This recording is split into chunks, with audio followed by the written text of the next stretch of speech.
Now we're going.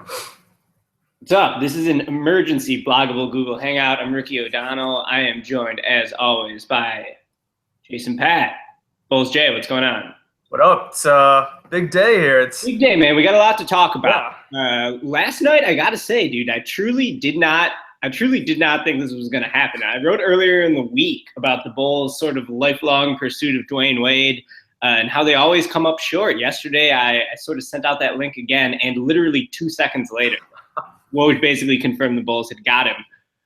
Almost unthinkable that Wade would leave the Miami Heat, at least from afar. I think that, you know, as sort of the tea leaves were revealed through the last, 24 hours or so, you can tell that there's a lot of hurt with Dwayne Wade. He really feels like the franchise did him wrong, that, he made a lot of sacrifices money-wise for the team over the last 5-6 years, and that he was not reimbursed for it. He wanted the golden parachute contract that the Lakers gave Kobe Bryant, and I think that Pat Riley was very obviously not willing to give it to him.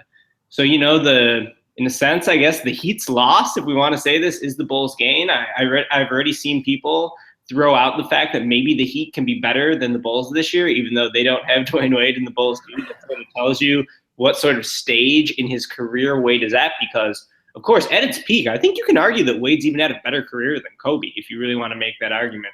Don't let Lakers.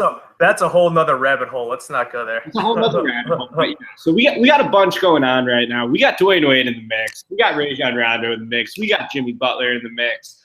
And I want to ask Bulls Jay, 3 ball-dominant non-shooters in the space and pace offense. What can go wrong? It's the 3 alphas. It's what Rondo just called them. They're the 3 alphas. Alphas. He claimed they're going to be Jimmy's team. I mean, we'll see about that. I mean, we'll see what D-Wade has to say about that. We'll see what Rondo has to say about that. He'll be the one that is handling the ball to start for the most part. Yeah, I mean, just in general, going back to what you said about just being a huge surprise, I thought the entire time the Wade stuff was bluster. We saw Wade basically use the Bulls in 2010 and then end up going to Miami, and I figured it'd just be more of the same. But like you said, reading, I think, Dan Le Batard and some other stuff, it's I think I saw that Riley didn't even talk to Wade throughout this entire process. So it was basically just screwed.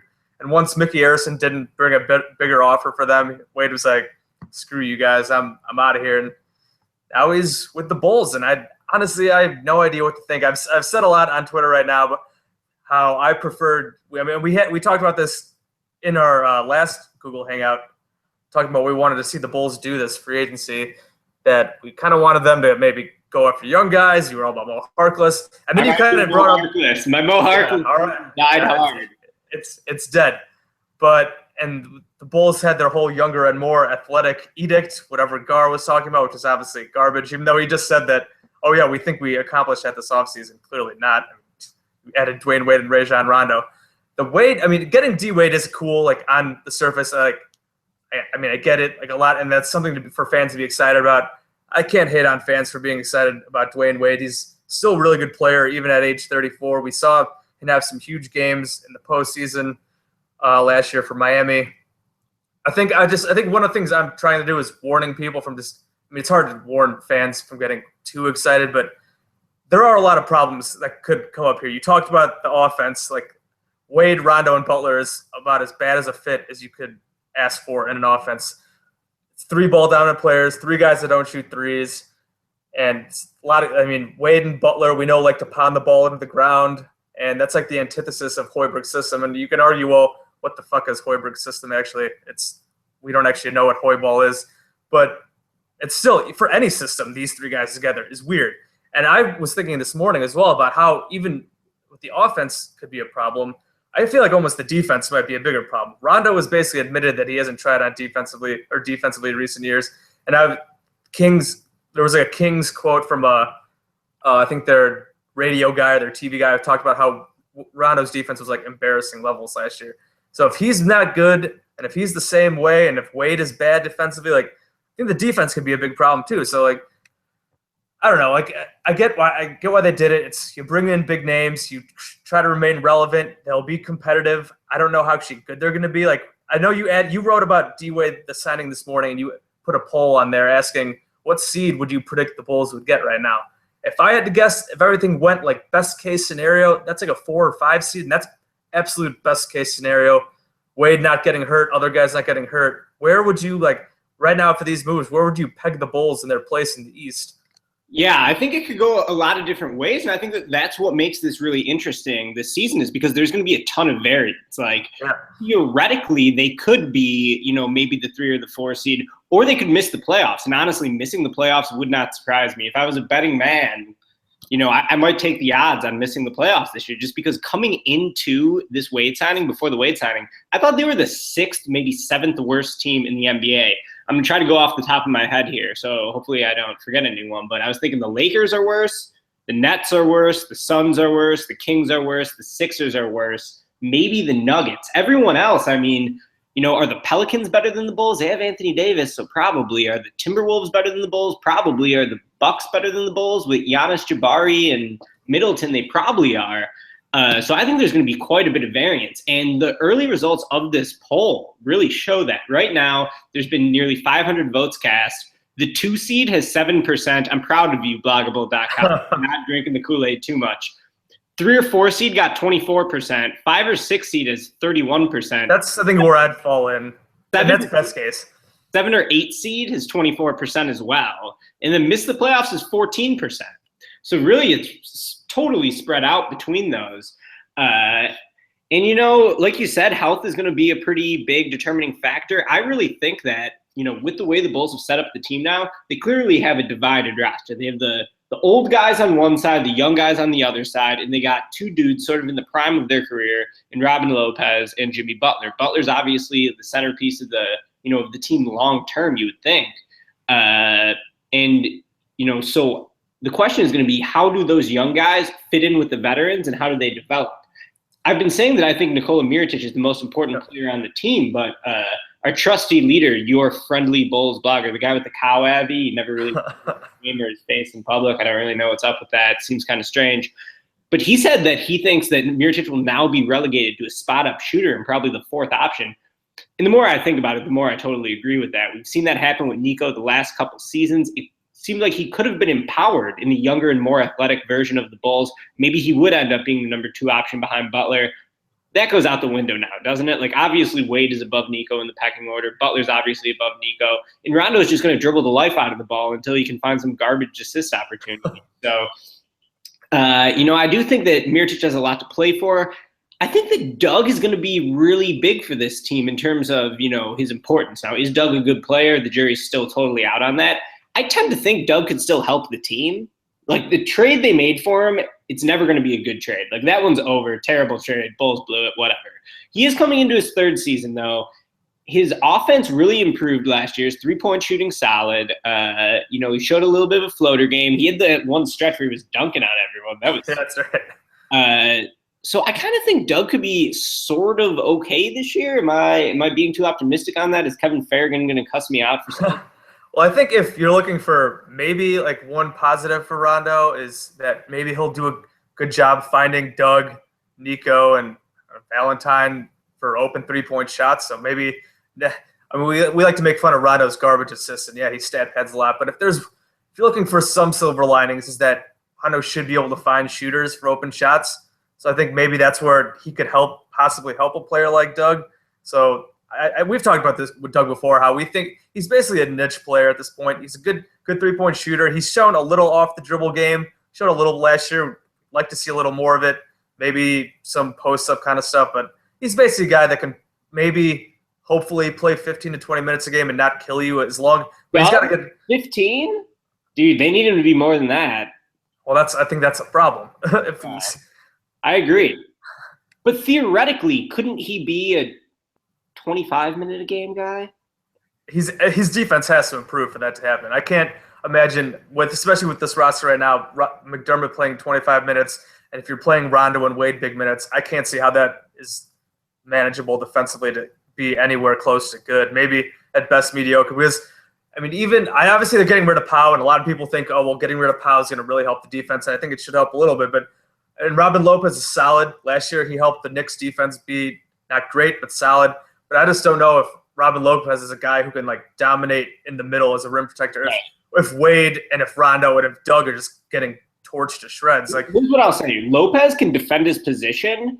I don't know if he's able to cover up other people's mistakes. Right, exactly. That's exactly yeah.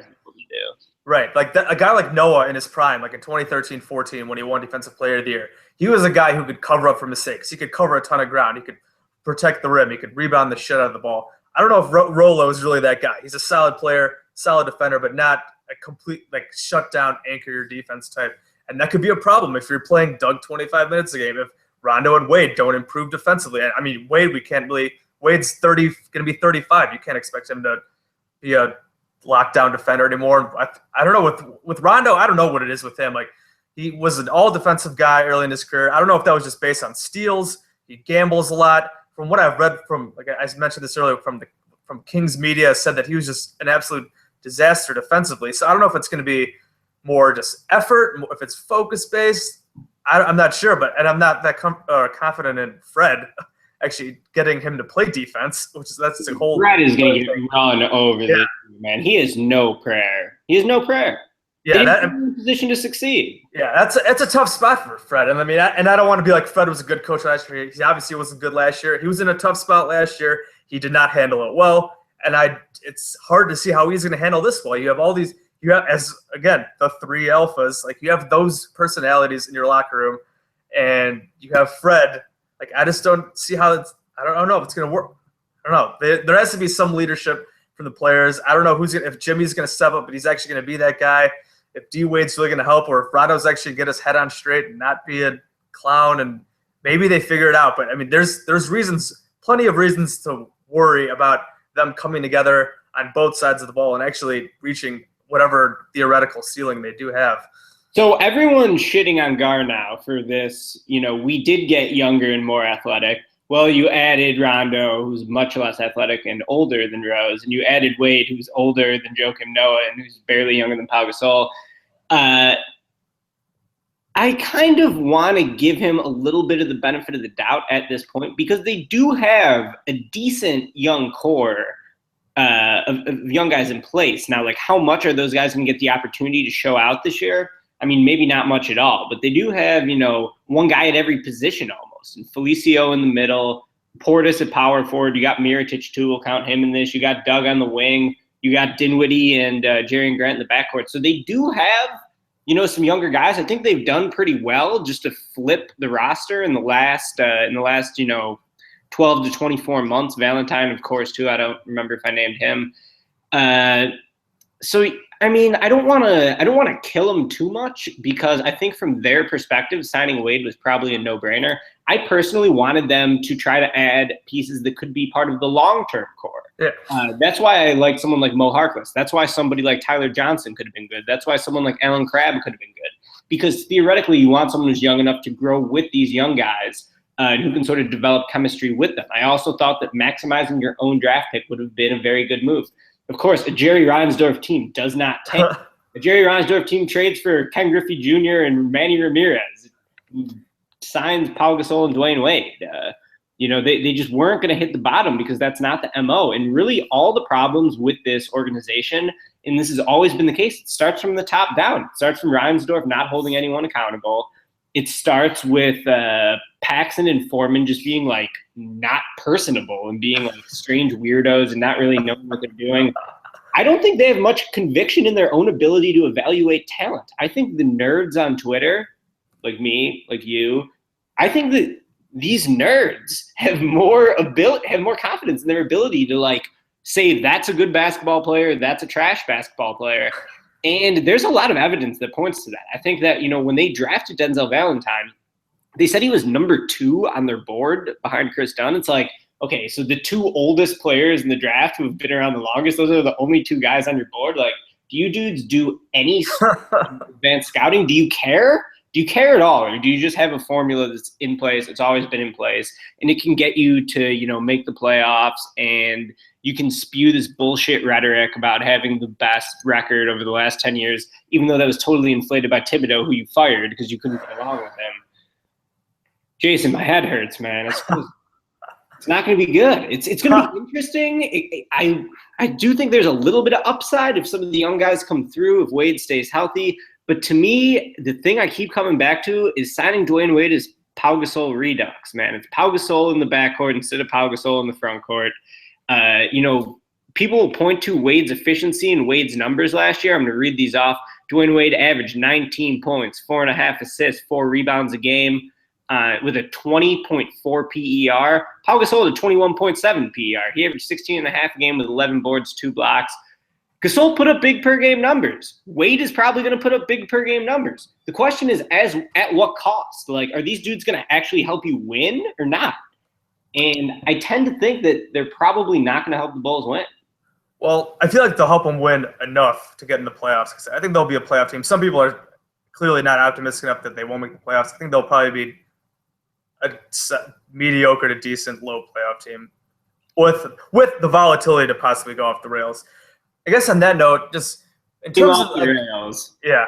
So let's do this. Do you think they're better than the Hawks after losing? Actually, I did want to do this. Let's go through the East. When I mentioned that before, let's go through the East playoff teams, or just teams who might be good and who we think they're better than. So Raptors, number 2. Let's not even talk about the Cavs. Raptors, right. They lose Biyombo. DeMar Carroll's healthy now. They got DeRozan back in the mix. Is this the year that their young guys take a step up? They got Bruno. They got Bebe. I say the Raptors.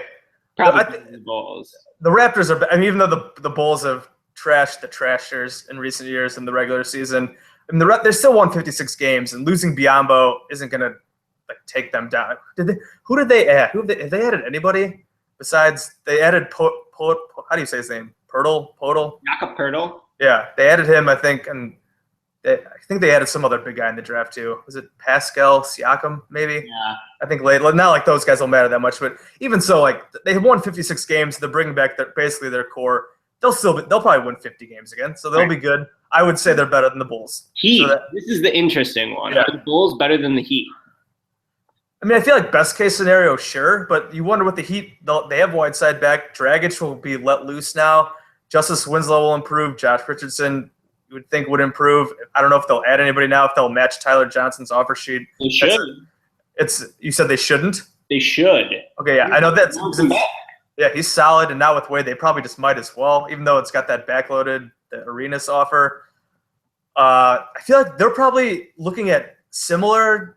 It depends on Bosch's health. Yeah. Oh, yeah. Bosch. Obviously, the Bosch thing is huge. Bosch is no more. They lost Joe Johnson too. Like right now, you would probably say, okay, yeah, the Bulls are probably better. They're more talented, but I still come back to the fit being weird and their defense not being good. Spoelstra's a great coach. Yeah. I don't know. Just having Whiteside in the middle changes everything for Miami. I really think who's better, Bulls or Heat? I think that's a damn toss-up, especially I would agree. Plays. Agreed. So then Boston is obviously better now. Al Horford. They're bringing back everybody basically besides maybe like Sullinger, and they're adding Al Horford. Obviously, they were good last year. Better now. They're better than the Bulls. No doubt. Hornets, they lost Lynn and they lost Big Al. And they get Hibbert, Ramon Sessions. They re-signed Batum and then they re-signed Marvin Williams on pretty good contracts. I think as of right now, though, Hornets are probably better, right? And the Hornets look better on paper, but I feel like Steve Clifford's a great coach. The Hornets defense is going to be better. And the Hornets have guys that are a little bit better than you think they are. Like Marvin Williams. Yeah. I thought he could get $20 million annually this summer. I think he only signed for $13.5 million annually to sort of like give them some financial flexibility. I think he signed for the bird rights. He's a good player at the 4. They've got all these young big men in Kaminsky and Zeller. I think the Bulls the Bulls look better on paper, but I think that the Hornets have a better team. I would agree because they won 48 last year, and they're getting MKG back if he stays healthy. Like it's huge. That's huge for them. So I would put the Hornets above the Bulls right now as well. So who do we have next? You have teams like the Pacers. The Pacers have made some nice moves this offseason. They got Teague.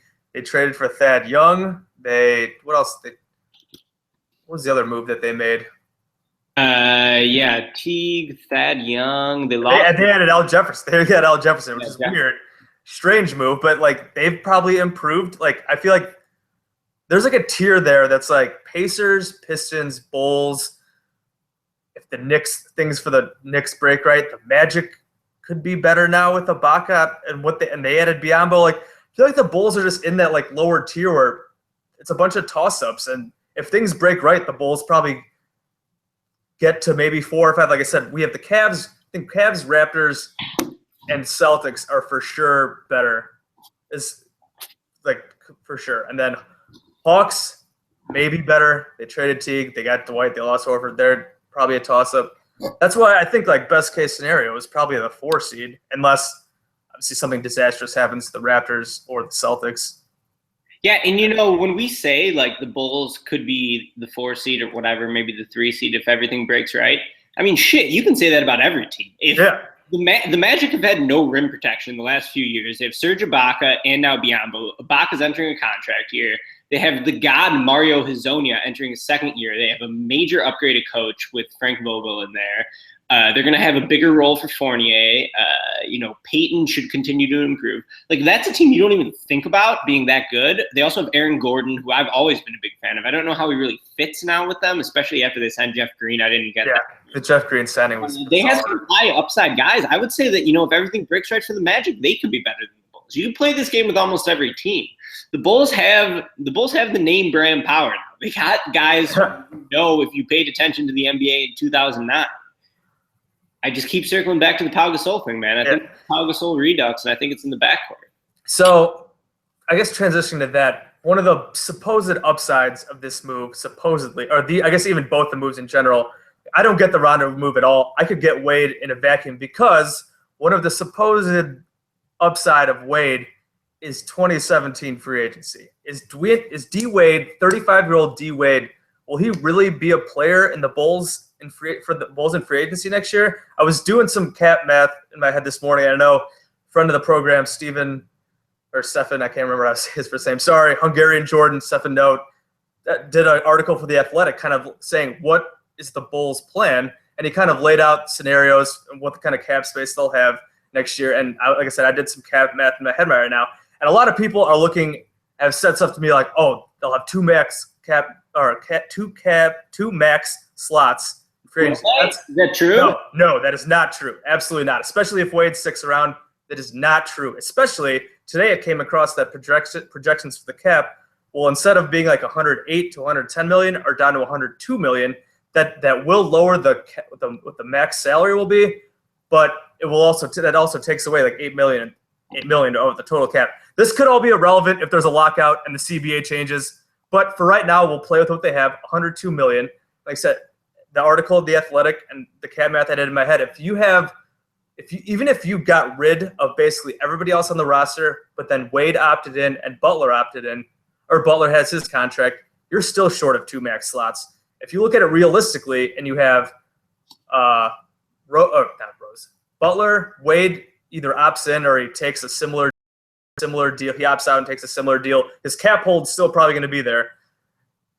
If you have Robin Lopez, I don't think there's really much reason to trade him. He's a good center on a solid contract. You have all the young guys. So what I got it to was about you have like 7 or 8 guys, and then there's Nico, 5-year-old aging, declining player, to be like, hey, come play with me and Jimmy Butler and these young guys with the Bulls. What do you think?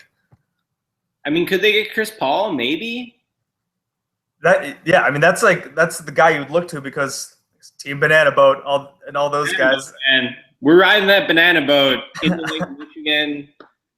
I don't know, man. It feels like that KD's decision to go to the Warriors, I really think means that like, fuck it, it's Savage season now.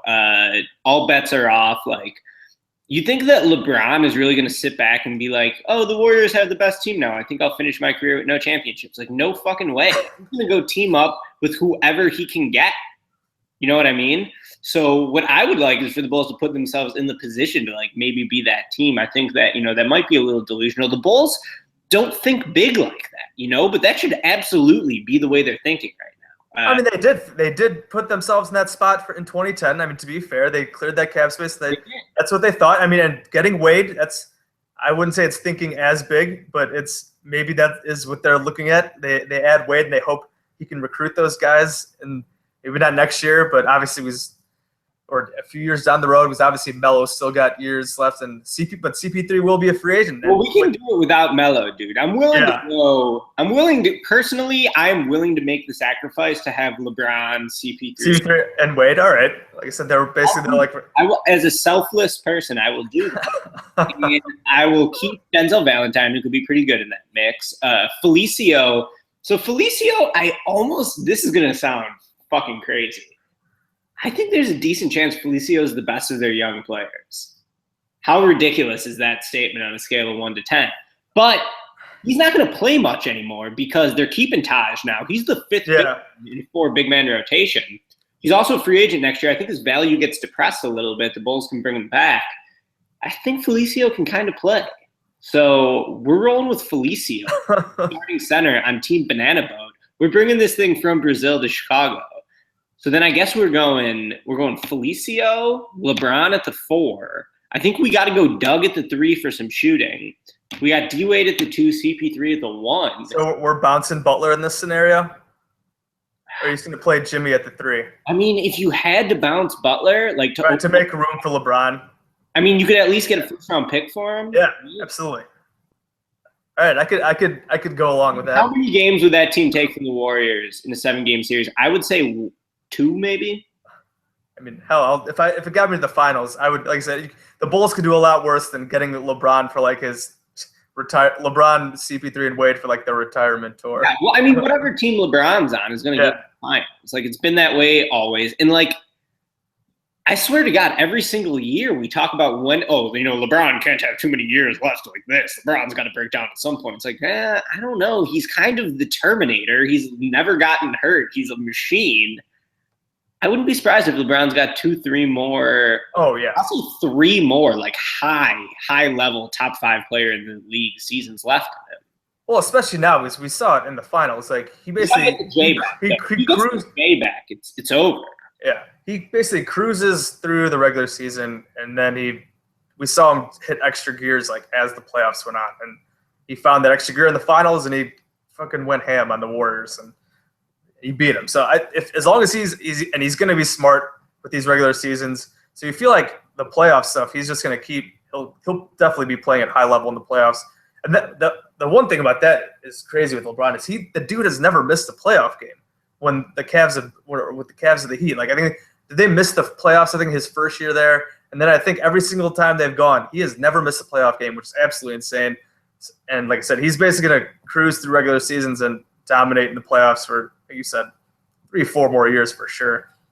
And yes, I would obviously we'll obviously take LeBron James. I would take him at any point in his career, even if he was over the hill. But yeah, we're going way down the fucking river right now with our banana boat. I mean, I think you almost have to just because of the existence of the Warriors. Like I don't know if the Warriors are going to win, 74 games this year or whatever it is, but like. I wouldn't be surprised if they sweep the playoffs. I wouldn't be surprised if they sweep the playoffs for 2 or 3 years if they can keep this team together. Yeah, I can't believe that KD actually. I mean, I can believe it, I guess, but I was pretty shocked that he actually went through with that and went to Golden State. But yeah, it was funny when I first saw that they did that, and then the Bulls signed Rondo. I was all about the Bulls just absolutely going into the tank because it's like, well, what the hell is even the point? And then, of course, they went and signed Wade, and they're going to be competitive. And I guess now if they're going to be competitive, might as well just all go for it and Team Banana Boat. Team Banana Boat. I'm going to be rocking that hashtag for like the next 2 or 3 years. Dude, I love this quote by Rondo today. Rondo on Hoiberg. He's not a dominant coach. He likes giving his players input. I saw that. Rondo is going to run all fucking over. That's going to be like we said, I have no idea if it's going to be good or bad. It could be either one. It's going to be weird and somewhat entertaining. Because I'm not even sure if it's going to be that fun to watch. Because watching Rondo, Wade, and Butler pound the air out of the ball and throw up jump shots probably won't be that fun. But it's going to be interesting for sure. And there's the sound bites will absolutely be probably gold. And I saw that Rondo said he thought he's coming off one of his best seasons, and I was like, oh my God. It's like what Derrick Rose said after this year. Thought I played great this year. No, not really. But the Rondo thing is just what really irks me. Like I said, I would be way in on this team if they had E'Twaun Moore points. Yeah, exactly. I said that. Like, if they would have had more, or if they were able to, like, swing or trade for Patrick Beverley, another Chicago guy, and you're rocking Beverley and Wade as your Chicago backcourt, even if it's not Derrick Rose. We got the west side. We got the southwest suburbs. Yeah, you got them, and then you have Jimmy, and then you have Nico or whatever, and Rolo. I could have gotten way behind that. I just feel like the Rondo thing just screws this up so much and screws up the fit so much that it like sucks the life out of Wade possibly in Chicago, possibly being a little more fun.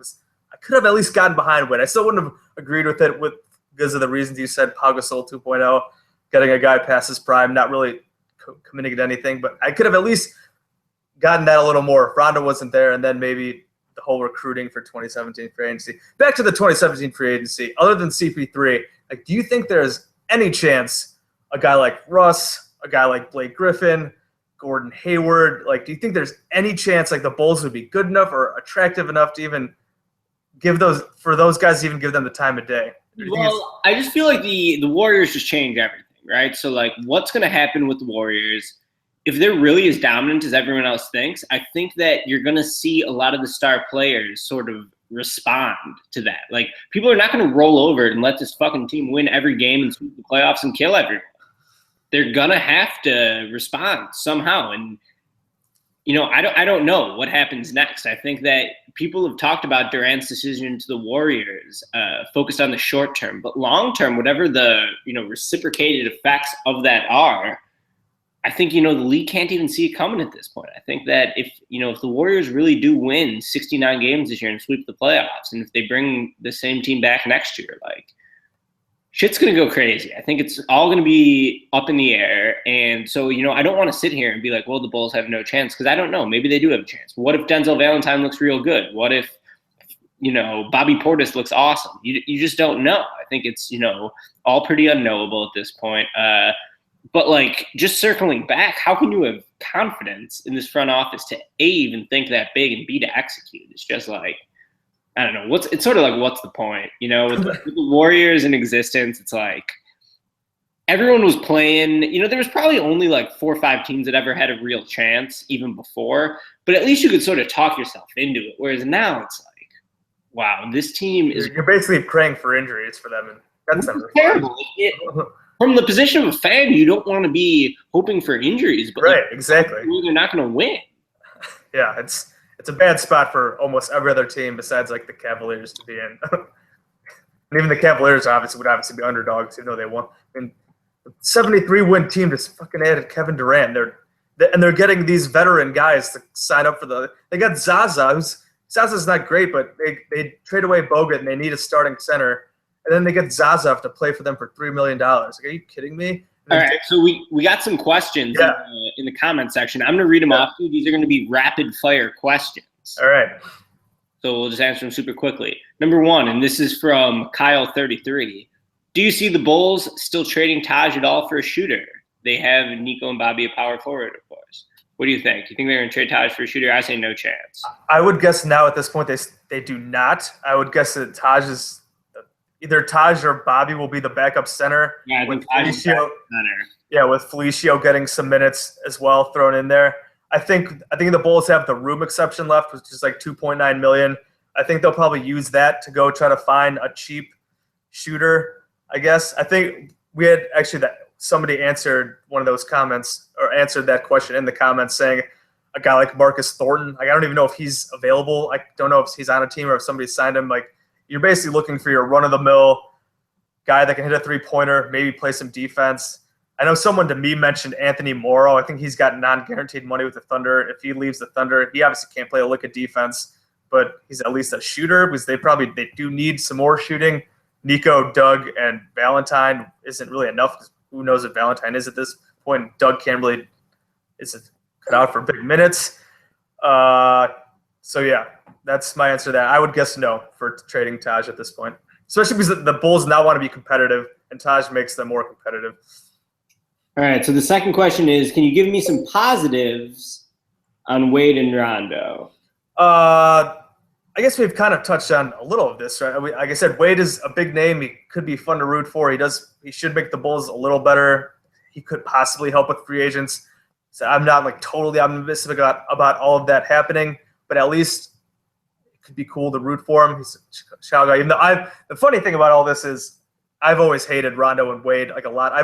Even when Wade signed with the Heat and then when they had the big three, I always hated Wade more than LeBron just because his whining and his style of play is kind of dirty.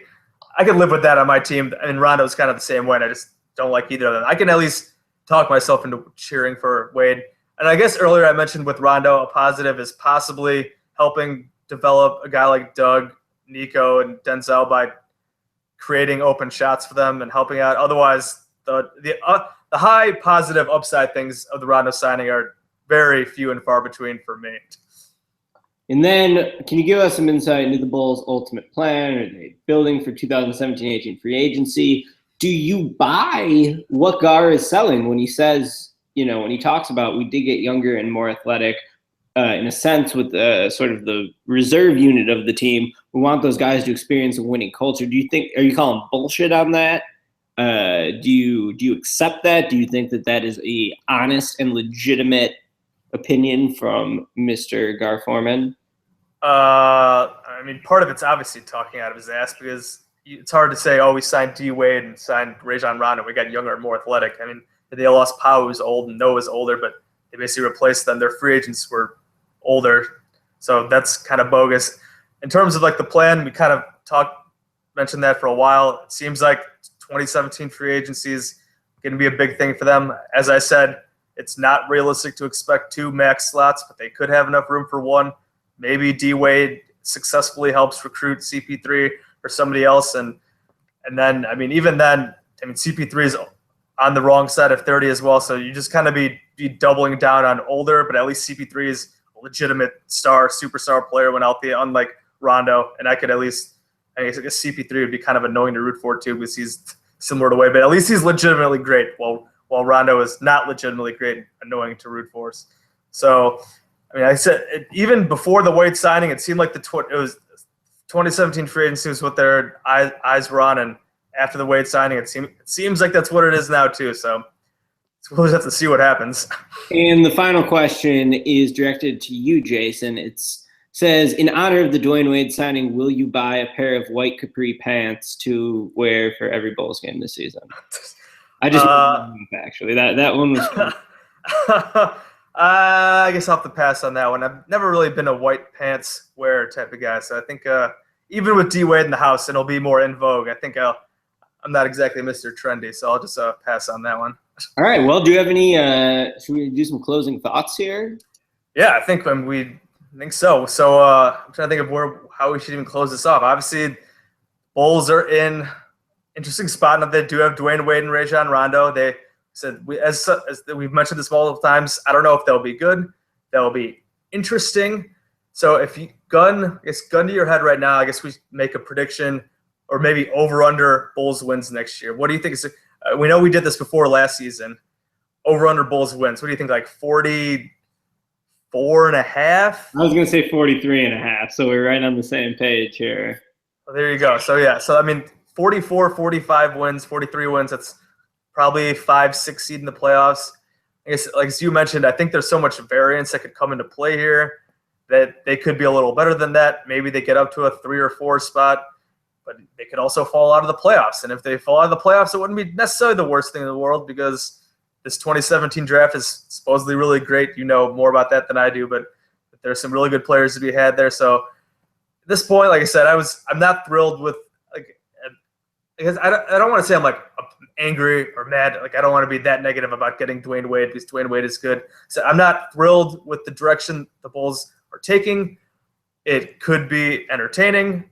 I don't know if it will be, but like I said, I see what where they're trying to go with the big names setting up for 2017 free agency, and so they'll roll out the ball with the 3 alphas and see how it goes.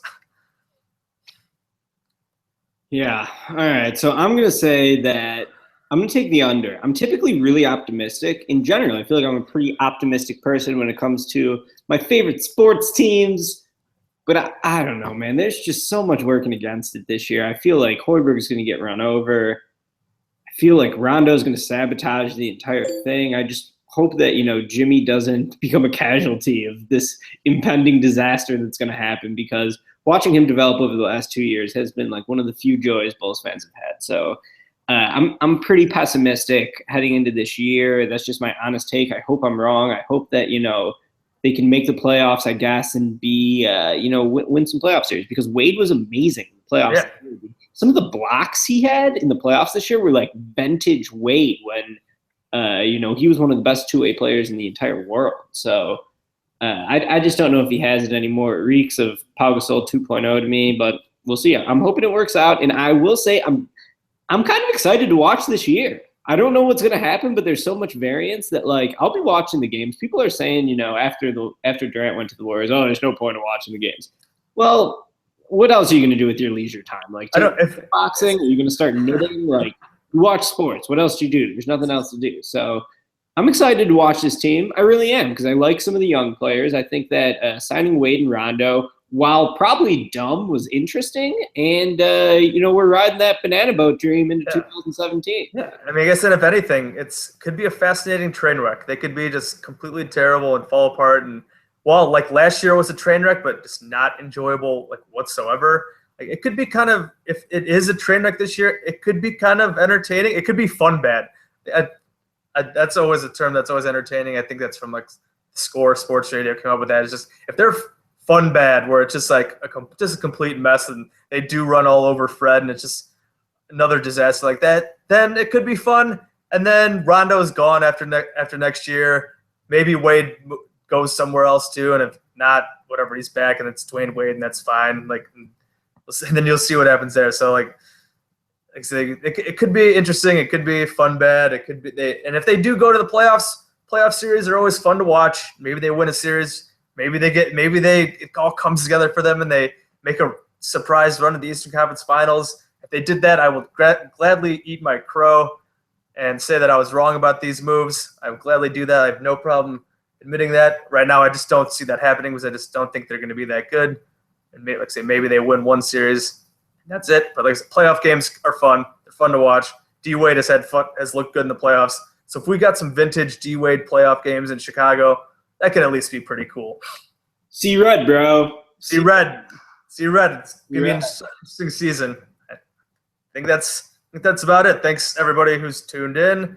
And like I said, you could find Ricky has an article up on D-Wade, as he's had a bunch of other good stuff up the last couple days about the Bulls offseason.